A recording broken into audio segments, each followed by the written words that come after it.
Սեպտեմբերի 1-ին իմ պայմանագիրն է լրանում եւ այդ ժամանակ խնդիրը կլուծվի, այսպես է արձագանքել ԵՊՀ իրավագիտության ֆակուլտետի նախկին դեկան Գագիկ Ղազինյանը մամուլում շրջանառվող այն լուրերին, թե ինքը սեպտեմբերից այլևս չի դասախոսելու համալսարանում։ Ժողովուրդ օրաթերթը ավելի վաղ հայտնել էր, թե հուլիսի 7-ին Ղազինյանին տեղեկացրել են, որ համալսարանը նրա հետ այլևս աշխատանքային պայմանագիր չի կնքելու։ Հարցին, թե արդյոք ցանկանում է շարունակել դասախոսական գործունեությունը, Ղազինյանը շեշտել է. բնականաբար, հավելելով, որ մինչև սեպտեմբերի 1-ը դեռ ժամանակ կա, որից հետո պարզ կլինեն եւ իր քայլերը եւ համալսարանի որոշումը։ Գագիկ Ղազինյանը Հայաստանի իրավաբանական կրթության համակարգում առանցքային դեմքերից է։ Նա շուրջ 30 տարի ղեկավարել է ԵՊՀ իրավագիտության ֆակուլտետը, ինչպես նաեւ զբաղեցրել է պետական ու մասնագիտական բարձր պաշտոններ, լինելով Արդարադատության խորհրդի անդամ։ Մինչ այս պահը Մայրբուհը պաշտոնական հայտարարությամբ կամ մեկնաբանությամբ հանդես չի եկել։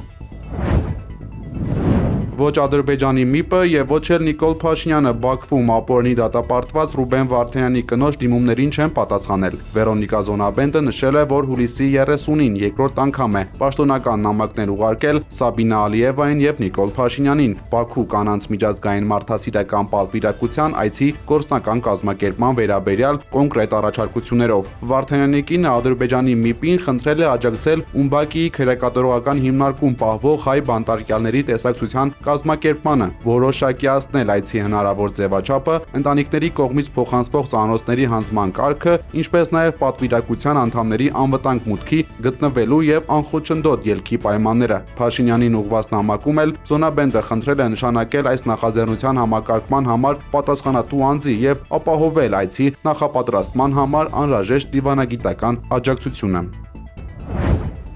Ոստիկանությունը արդեն 4-րդ օրն է չի կարողանում գտնել Իդրամի ինկասատորը կողոպտած 51-ամյա տղամարդուն։ Հուլիսի 28-ի գիշերը ժամը 1:30-ի սահմաններում իրավապահները օպերատիվ տեղեկություններ են ստացել, որ մի քանի ժամ առաջ Երևանի հարավ-արևմտյան թաղամասում Անդրանիկի փողոցի հասցներից մեկում տղամարդը բացել է ինկասացիոն ավտոմեքենայի հետևի դուռը եւ սրահից հափշտակել դրամական կապոցներով լցված 34 պայուսակ։ Այս տարվա օգոստոսին եւ օդի ջերմաստիճանը եւ տեղումների քանակը կլինեն կլիմայական նորմայի սահմաններում, հայտնել է օդերևութաբան Գագիկ Սուրենյանը։ Մեզ սպասվում է մեղմ կլիմայական պայմաններին բնորոշ օգոստոս, նշել է նա։ Հայ հիդրոմետրի կանխատեսումների համաձայն այս տարվա օգոստոսին եւ օդի ջերմաստիճանը եւ տեղումների քանակը կլինի կլիմայական նորմայի սահմաններում, ինչը նշանակում է, որ ամսվա ընթացքում հանրապետության տարածքում արտարոց շոքեր կամ արտարոց ցրտեր չեն սպասվում։ Մեզ սպասվում է մեր կլիմայական պայմաններին բնորոշ օգոստոս։ Հիդրոթերևութաբանության եւ մոնիթորինգի կենտրոնը ներկայացրել է Երևանում մթնոլորտային օդի որակը հուլիսի 22-ից 28-ը։ Փոշու պարունակությունը գերազանցել է սահմանային թույլատրելի կոնցենտրացիան։ Կենտրոնում ամբողջ շաբաթ Արաբկիրում հուլիսի 22-ին եւ 28-ին։ Հուլիսի 22-ին ազոտի երկօքսիդի պարունակությունը գերազանցել է սահմանային թույլատրելի կոնցենտրացիան միայն կենտրոնում։ Թեհրանին արագ ու ջախջախիչ հարված հասցնելու եւ կապիտուլյացիայի ենթարկելու փորձերը բացարձակ պատրանք են, հայտարարել է Իրանի խորհրդարանի ազգային անվտանգության հանձնաժողովի ներկայացուցիչ Էբրահիմ Ռեզային։ Պաշտոնյան խիստ նախազգուշացրել է, որ Իրանի դեմ հարձակման դեպքում պատասխանը այնքան կործանարար է լինելու, որ ամբողջ տարածաշրջանն ու նրա ենթակառուցվածքները կվերադարձվեն քարեդար։ Նա հակառակորդներին կոչ է արել զերծ մնալ անխոհեմ քայլերից, շեշտելով, որ ագրեսիայից հրաժարվելը բխում է հենց նրանց շահերից եւ թույլ կտա խուսափել աղետալի էսկալացիայից։ Today we gather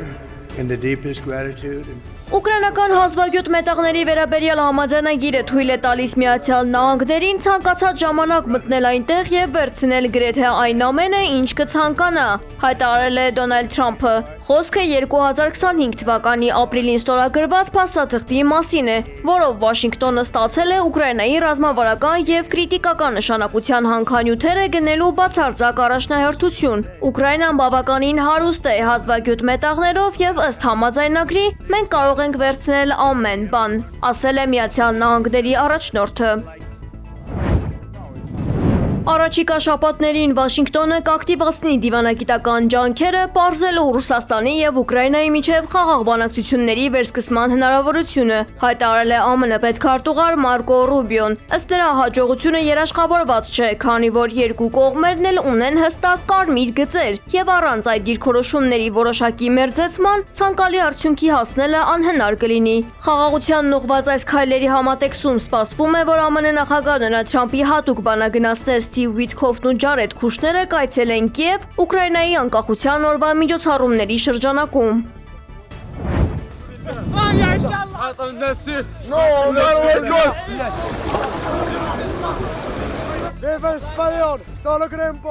Իսպանիայի հյուսիսաֆրիկյան Սեուտա եւ Մելիլիա էքսկլավներում ընդամենը մի քանի օրում Մարոկոյից ներխուժել է մոտ 60,000 միգրանտ, որոնցից 67-ը զոհվել է սահմանը հատելիս։ Ստեղծված քաոսային պայմանների, սննդի եւ կացարանի բացակայության պատճառով արդեն շուրջ 53,000 միգրանտ ստիպված կամավոր վերադարձել է Մարոկո։ Մարոկացի ուժայիններն աջակցել եւ համակարգել են միգրանտների տեղաշարժը, բեռնատարներով նրանց տեղափոխելով անմիջապես իսպանական սահման։ Մադրիդը օգոստոսի 1-ից սկսել է 500 մետր երկարությամբ նոր լողացող արգելապատնեշի տեղադրումը։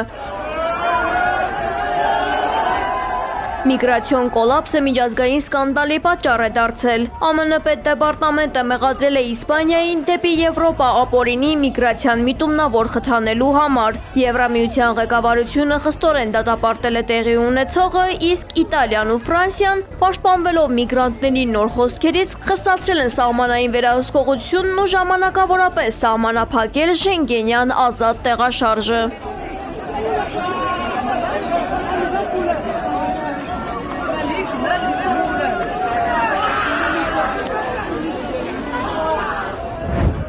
Պակիստանն ու իսլամական 13 այլ երկիր պաշտոնապես միացել են Սաուդյան Արաբիայի նախաձեռնած բազմազգ ռազմածովային կոալիցիային։ Նորաստեղծ այս միավորման կենտրոնակայանը կգործի Սաուդյան թագավորության տարածքում։ Դաշինքի հռչակած նպատակն է ապահովել Կարմիր ծովի Բաբ-էլ-Մանդեբի, Նեղուցի ու Ադենի ծոցի նավագնացության եւ էներգակիրների անվտանգությունը։ Մասնակիցների լայն աշխարհագրությունը Թուրքիայից մինչև Նիգերիա վկայում է տարածաշրջանում Ռիադի աշխարհաքաղաքական ազդեցությունն ամրապնդելու փորձերի մասին։ Այսուհանդերձ նմանատիպ կառույցների գործնական արդյունավետությունը կասկածելի է, հաշվի առնելով անդամ պետությունների միջև առկա խորը հակասությունները։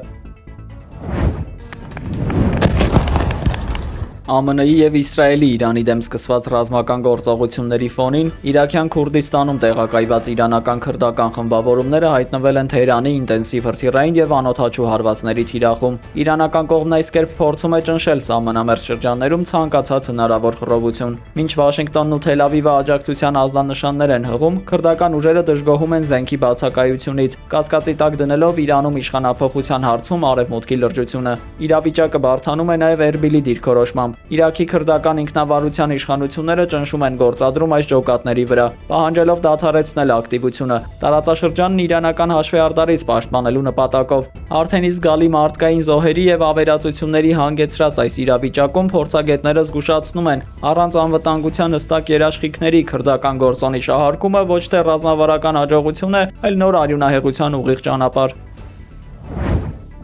Պակիստանում ձնայուսի պատճառով զոհվել է լեգենդար լեռնագնաց Նիրմալ Բուրջան։ Ձնայուսը խլել է արշավախմբի մասնակիցներից 7-ի կյանքը։ Ժամանակակից ամենահայտնի լեռնագնացներից մեկը փորձում էր բարձրանալ Պակիստանի Broad Peak լեռը։ Ձնայուսը սկսել է լեռան 6600 մետր բարձրության վրա, դեպքից հետո լեռնագնացների հետ կապը կորել էր։ 43-ամյա Բուրջան համարվում էր իր սերնդի ամենամեծ բարձր լեռնային լեռնագնացներից մեկը։ 2019 թվականին նա համաշխարհային ռեկորդ էր սահմանել, բարձրանալով 8000 մետրից բարձր բոլոր 14 լեռները ընդամենը 6 ամսում եւ 6 օրում։ Ողբերգությունից առաջ լեռնագնացը X-ի սոցիալական ցանցում գրել էր, որ ձգտում էր դառնալ առաջին մարդը, որը երկրորդ անգամ կնվաճի բոլոր 14-8000 անոցները առանց թթվածնային սարքավորումների։ 8047 մետր բարձրություն ունեցող Broad Peak-ը համարվում է աշխարհի